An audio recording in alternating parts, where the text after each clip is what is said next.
នេះជាសុភាសិតរបស់សាឡូមោនជាព្រះរាជបុត្រានៃដាវីតស្ដេចសាសអ៊ីស្រាអែលសម្រាប់ឲ្យបានស្គាល់ប្រាជ្ញានិងសេចក្តីព្រានប្រដៅហើយឲ្យបានយល់អស់ទាំងសេចក្តីដែលត្រូវខាងយោបល់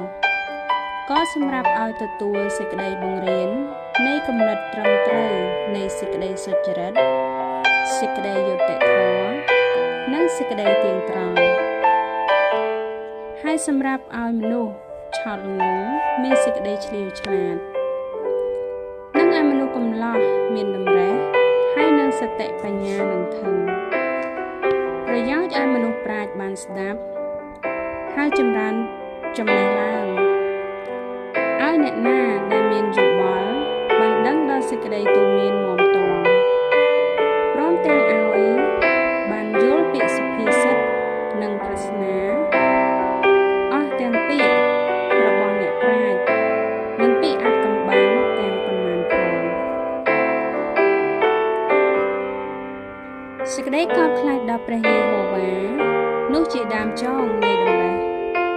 តែមនុស្សឥតបើគិតគេមើលងាយប្រាជ្ញា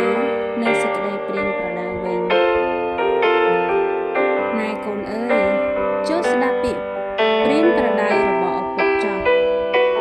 កុំឲ្យកូនបោះបង់ចោលសេចក្តីដំបូងមានរបស់ម្ដាយឯងឡើយត្បិតសេចក្តីនោះនឹងបានជាកូនពាក់លើក្បាលឯងទុកជាគ្រឿងលម្អហើយជាខ្សែប្រដាប់ពាក់នៅកឯងកូនអើយបើមនុស្សមានបាបបបួលនាំឯងនោះកុំឲ្យព្រមតាមគេឡើយបើអ្នកណាថាចូលមកជាមួយនឹងយើងចុះយើងនឹងរងចាំឱកាសកំចាយឈាមយើងនឹងអែបរកបើសម្ងាត់ដើម្បីចាប់មនុស្សដែលឥតទោសដោយឥតហេតុយើងនឹងលេបគេទាំងរស់ដូចជាស្ថានឃុំប្រលឹងមនុស្សស្លាប់ហើយទាំងមូលផងដូចជាពួកអ្នកដែលចុះទៅក្នុងរណ្ដៅយើងនឹងបានប្រទះរបស់មានតម្លៃគ្រប់យ៉ាងក៏នឹងបំពេញលំនៅយើងដោយរបើបចូលឯងចូលមកក្នុងពួកយើងចោះយើងនឹងមានថង់ប្រាក់តែមួយប៉ុណ្ណោះ